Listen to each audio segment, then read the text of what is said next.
Fue durante el gobierno de Manuel Ávila Camacho, cuando México entra a la Segunda Guerra Mundial, y se crea el programa Bracero.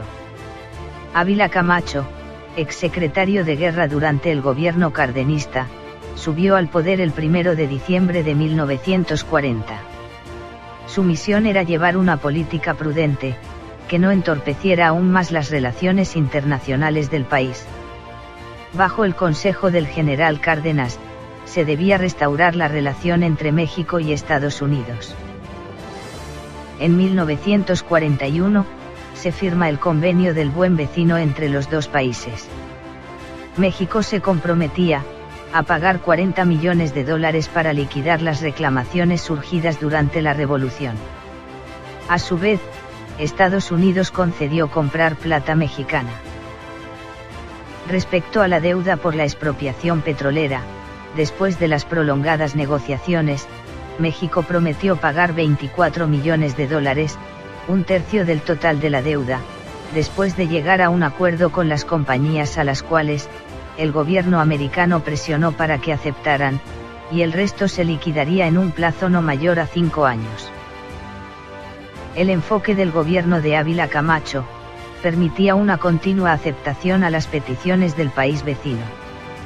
De esta manera, una de las principales decisiones durante este gobierno fue la de entrar a la Segunda Guerra Mundial, creando un escenario en el que México se vería beneficiado, tras apoyar a los países aliados.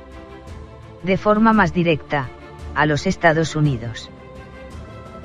Gracias al apoyo militar simbólico, otorgado a la lucha de los aliados, pero más bien por la ayuda antes mencionada, el gobierno de Roosevelt celebró abiertamente las decisiones del gobierno mexicano.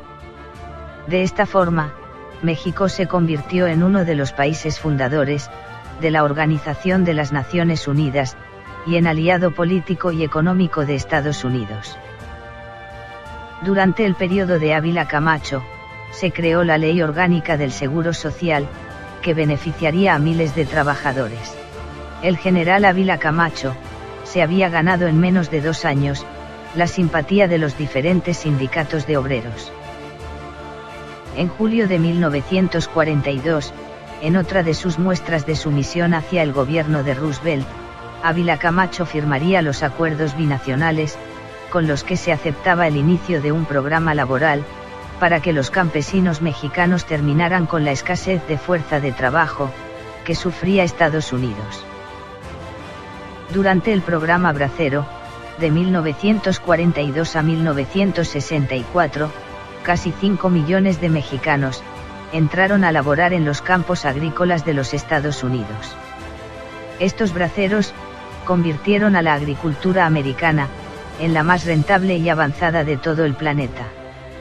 Se trataba de campesinos de las zonas agrícolas rurales más importantes de México, como Coahuila, Durango y Chihuahua. Estados que además habían jugado un papel muy importante en la Revolución Mexicana de 1910.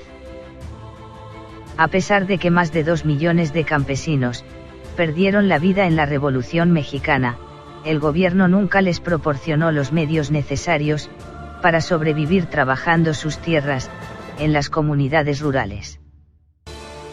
Para fines de los años 30, cuando los campos no rindieron lo suficiente, hubo hambre y faltó el trabajo. El campesino tuvo que buscar otras formas de subsistencia. Esto daría origen al narcotráfico.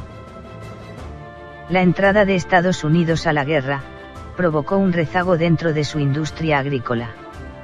El reclutamiento proporcional a la creciente demanda de hombres en el frente de batalla llevó al gobierno de Franklin Roosevelt a buscar una solución para la escasez de trabajadores que existía en el campo.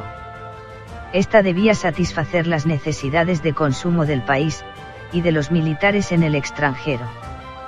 Los pronósticos de una guerra larga justificaron la creación de una estrategia económica y social que no dejase lugar a un desabasto que no se podían permitir. La decisión de voltear hacia México y pedir el apoyo de los trabajadores no fue una decisión precipitada. Ya no eran los tiempos en que se podía abrir la frontera y permitir el libre cruce de inmigrantes, permitiéndoles hacer lo que quisieran y cuando quisieran.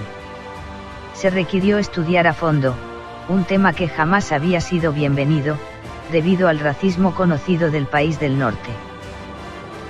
El mismo gobierno que una década antes, había hecho una injusta repatriación masiva, con los mexicanos y los mexicoamericanos establecidos en aquel país, ahora volvía la mirada hacia México, promoviendo un tratado del que solo aquella nación podría beneficiarse.